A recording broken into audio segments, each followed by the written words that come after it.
Muito bem, vamos lá. A internet é pendurada por fita crepe? Atileia Marino, mandando a real aí, vamos ver. E se eu contar que a internet é pendurada por fita crepe? Ou melhor, sustentada por sistemas tão precários que um erro ou uma pessoa ausente podem derrubar muito, mas muito do que usamos. Eu nem duvido de nada. Inclusive, bom dia, boa tarde, boa noite, pessoal do YouTube. Tudo bom com vocês, queridos? Sim, uma pessoa ausente, de verdade. Por exemplo, em julho de 2024, aconteceu a maior falha crítica da internet e de sistemas de computador da história. Como é que é? Com voos CrowdStrike, né? cancelados, hospitais sem sistema, bancos fora do ar e mais. Foram mais de 8 milhões e meio de computadores Windows travados com tela azul. Tudo isso causado por uma simples atualização do Falcon, que é um antivírus da CrowdStrike com acesso privilegiado. Eu descobri que existem uns sites, galera, que você pode simular que seu Windows está atualizando. Você já viram essa parada? Tipo assim, ó, tu entra no site, aí tem lá, tu escolhe assim, quanto tempo vai demorar em minutos, e aí ele bota na tela aquela tela de atualização do Windows, só pra tu fingir na empresa, tu fala assim, ih, chefe, não posso fazer isso agora, porque tô atualizando aqui o meu Windows. Já viram isso? Eu fiquei chocado quando eu descobri. Ao sistema Windows. Acesso privilegiado quer dizer que ele poderia detectar e parar ameaças que antivírus regulares não conseguem parar, ou não precisam detectar, o que pode ser especialmente interessante contra invasões para sistemas de grandes empresas que estão sob ameaças e todo tipo de ataques. Mas também quer dizer que uma falha sua é uma falha crítica, do tipo que pode impedir o sistema de iniciar e demanda reparo Ó, chat, usei essa desculpa sexta-feira passada. Ai, quem nunca? Quer dizer, eu nunca, mas enfim. presencial. É quando eu trabalhava não tinha essas mamata, não. Ou seja, mesmo que tenha uma correção da falha que sai com algumas horas, o pessoal da TI ainda teve que passar dias tendo que ir presencialmente a cada um dos computadores que travou para poder restaurar o sistema do CrowdStrike. Parece algo trivial de fazer em casa, mas no caso das empresas, gerou um atraso que causou um prejuízo de bilhões de dólares. Algo que a gente não sentiu tanto aqui no Brasil, porque o antivírus Falcon não é tão comum por aqui.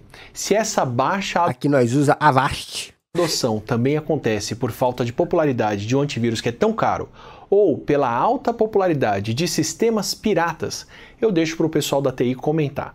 Mas eu também vi o comentário de que o problema aconteceu de madrugada por aqui no Brasil. Só que aconteceu de madrugada também nos Estados Unidos e a coisa foi muito mais feia por lá do que por cá. Esse caso foi o pior de todos, só que a CrowdStrike não é de longe a única empresa que pode causar uma cascata de telas azuis travando pelo mundo. Só que antes de falar mais sobre coisas precárias, que tal falar de uma habilidade muito sólida? E aí, chat, o que vem? Atenção, quem vem? Chutem. Insider? Surfshark? Que mais? Que a gente já viu o Atila falar. Tô na dúvida. Surfshark? EBAC? Será que é EBAC também? Ele já fez EBAC, não? Ele já fez outra. Ele fez uma concorrente da EBAC, não foi? Uma outra lá. A Lura? Será que é a Lura? Atenção, hein? Para você que é falar uma outra língua. Open English, Babel, é outra língua. Babel Open English, acho que é Babel. Eu já vi ele fazer Babel, eu nunca vi ele fazer Open English. Duolingo. O vídeo aqui tem o apoio da Babel, o aplicativo de aprendizagem de idiomas mais vendido do mundo.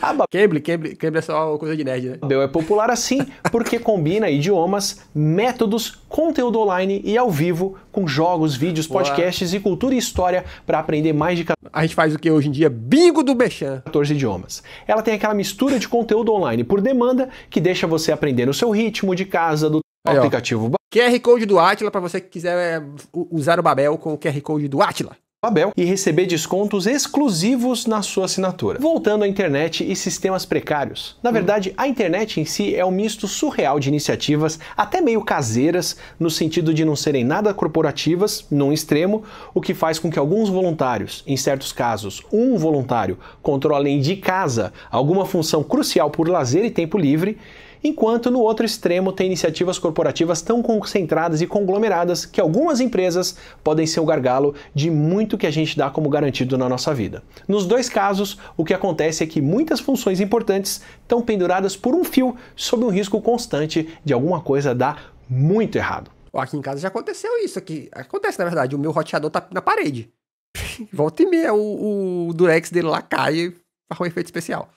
Segundo uma estimativa da Security Scorecard, que é uma empresa de consultoria em cibersegurança, só 15 companhias controlam cerca de 2/3 dos produtos e serviços. É o capitalismo, o bagulho é voraz, truta. Mais uma vez o capitalismo aí, hein? De cibersegurança. A Microsoft mudou a política de quem tem acesso a partes tão centrais do sistema Windows que pode causar esse tipo de problema da CrowdStrike. Só que ainda sobram vários outros gargalos bastante importantes. Por exemplo, quando você acessa um site como youtube.com.br, você está buscando um site que é hospedado por um computador com um endereço em código, como 208.75.153.238, sem precisar saber que esse é o número de destino. Como se ao invés de discar o número de telefone para ligar para alguém, para ligar para um telefone, você usasse o nome da pessoa e um serviço fizesse a conversão do nome e buscando o número ligado a ele. Quem faz essa conversão para os endereços dos sites é o Sistema de Nomes de Domínio, ou DNS. Vários servidores fazem esse tipo de conversão, só que os maiores estão todos concentrados em algumas poucas companhias, como a VeriSign e uma organização chamada ICANN, com cerca de 400 funcionários. O que quer dizer que são servidores que, se forem hackeados, podem derrubar a internet ou fazer algo ainda mais insidioso. Caraca, peraí. Tá dizendo que esse sistema roda em 2 empresas? Meu Deus! Eu achava que isso era... Caraca! Direcionar as pessoas para o endereço errado, como você acessar sites maliciosos se passando pelos sites originais para roubar. Deixa eu saber uma coisa aqui, ó. Olha que bobagemzinha. Toda vez que alguém fala de sites maliciosos, a construção de imagem na minha cabeça é de malícia. E malícia pra mim sempre soa assim, ó. Delícia. Parece alguém tentando te seduzir sensualmente, não parece? Um site malicioso. Eu consigo imaginar um site malicioso assim, ó. É sempre assim na minha cabeça. Por exemplo, informações bancárias. Nesses casos, a vulnerabilidade tem muito mais a ver com a forma como poucas empresas controlam funções que são tão críticas. Mas essa está longe de ser a única fita crepe que segura tudo em pé. A internet, pela forma como ela se desenvolveu de um sistema público de comunicação entre universidades, cientistas e militares, feito para ser descentralizado e sem uma aplicação comercial clara, depende de muitas soluções open source que viabilizam sistemas que seriam bem diferentes se precisassem ser pagos e comercialmente viáveis. Mesmo tendo sido ocupada por algumas das maiores empresas da história da humanidade, que cresceram em parte por não precisarem pagar nada por parte dessa infraestrutura e com isso conseguem oferecer serviços baratos ou gratuitos para quem usa.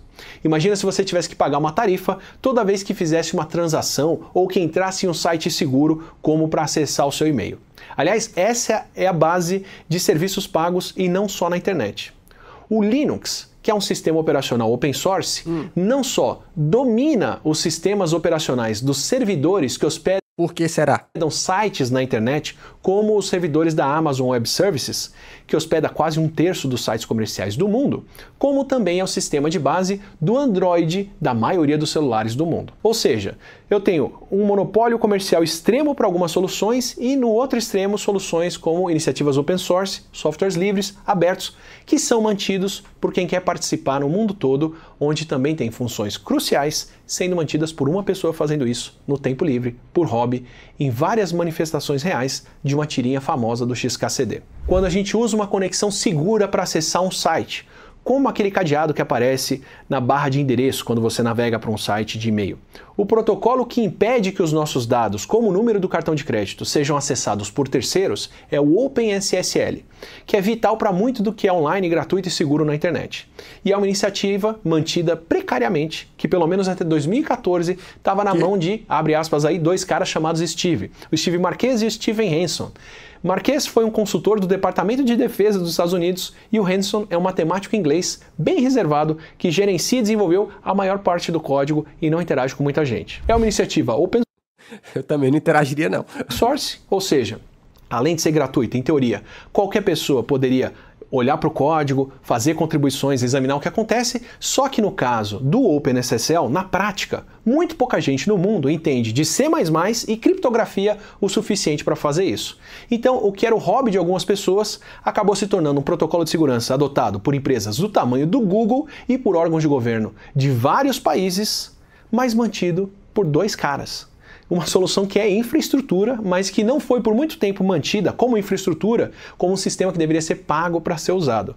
Então, pouca gente manteve os códigos e aí pouca gente pôde checar por vulnerabilidades como uma chamada Heartbleed.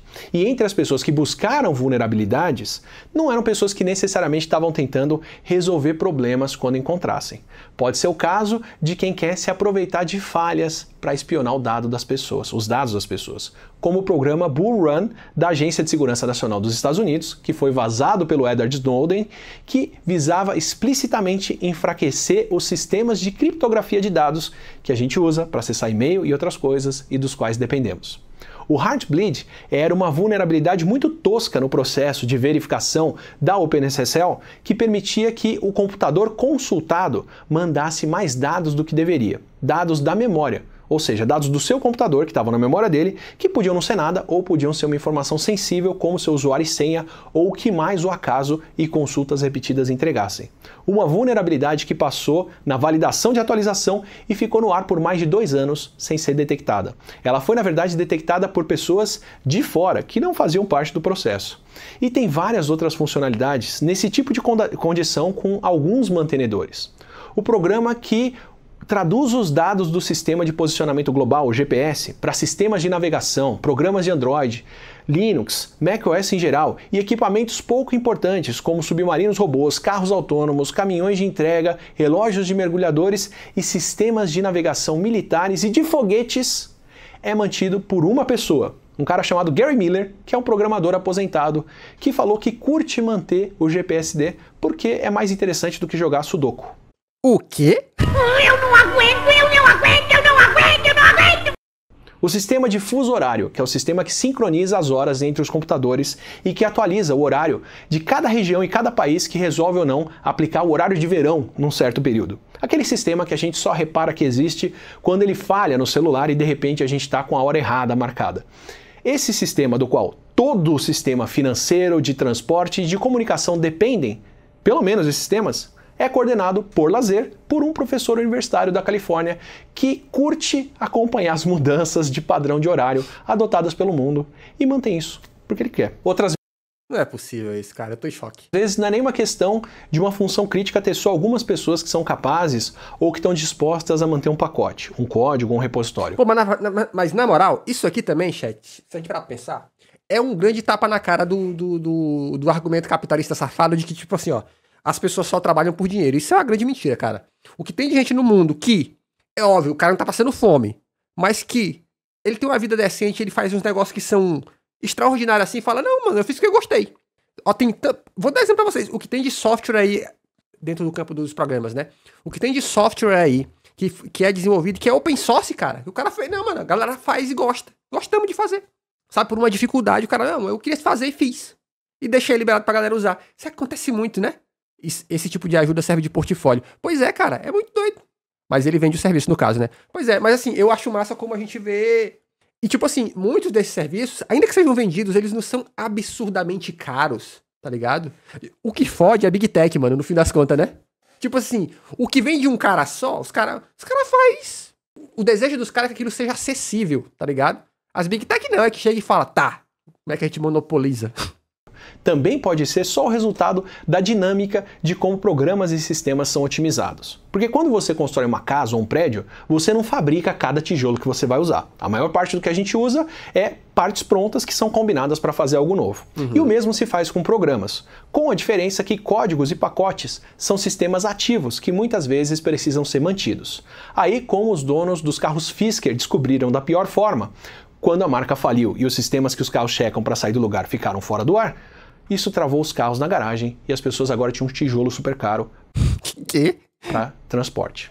Então tem algumas vezes que códigos críticos podem ser derrubados por motivos bem aleatórios, como o Denis Pushkarev, que é o desenvolvedor que saiu do seu emprego para se dedicar a manter a biblioteca de JavaScript CoreJS mas que foi preso por 1 ano e meio por conta de um acidente de trânsito, onde, ao que tudo indica, ele atropelou 2 pessoas. O Core JS é uma biblioteca tão importante que é baixada milhões de vezes todos os dias, o que para ele foi incentivo suficiente para outras pessoas assumirem o projeto durante os 10 meses que ele passou encarcerado.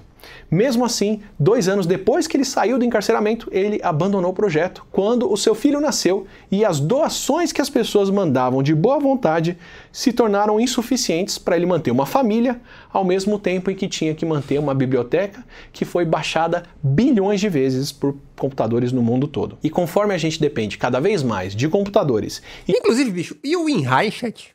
Que ninguém nunca pagou por aquilo. Como é que se mantém o WinRAR? De sistemas que têm que ser mantidos atualizados e trocando informação constantemente pela web, esse tipo de vulnerabilidade só se torna mais comum. E conforme um sistema usa outros e faz ligações cruzadas que a gente nem imagina, apertar um botãozinho aqui ou apagar um código ali pode derrubar muito mais do que parece. Em protesto, porque um aplicativo de mensagem chamado Kik tomou controle sobre um pacote chamado Kik, alegando direito autoral sobre esse nome, o engenheiro de software Azer Kosulo tirou os seus pacotes de um gerenciador chamado NPM. Os gerenciadores de pacotes coordenam quais são os programas que você instala que dependem de quais dependências, bibliotecas e organizam isso de forma que quando você instala um pacote com um programa, ele traz o que mais você precisa junto. Uma das coisas que o Azer Kosulo tirou do ar de lá foi um pacote que ele fez chamado Leftpad, que é um programa com 11 linhas de código que serve para adicionar alguma coisa à esquerda de um texto, como por exemplo colocar o DDD antes de um número de celular. É uma função super simples, qualquer um quase pode programar, mas no espírito de por que fazer uma coisa que já está pronta? Era uma função invocada milhões de vezes por semana no NPM, que quando ficou disponível tirou do ar sistemas no mundo todo, ao ponto que os organizadores do gerenciador de pacotes tiveram que restaurar forçadamente para poder manter as coisas funcionando. Essa é uma das milhares de funções que a gente usa todos os dias, que estão cheias de interdependências que a gente nem imagina. Mas quando a gente levanta o capô desse carro para dar uma olhada no que tem embaixo e como isso está funcionando, uma coisa crucial que a gente usa todos os dias, a gente descobre que a internet está presa com uma fita crepe e super precária. Se você curtiu essa conversa e quer outras como ela, aproveita, se inscreve aqui no canal, assim você recebe os próximos vídeos, os próximos Não Ficção, que é o nosso podcast de Ciência do Dia com especialista. A gente se vê numa delas. Olha aí, mais uma vez, Átila brilhando. E a gente aprendendo. Se inscreve nesse canal, aqui tem vídeo de segunda a sexta. Beijos.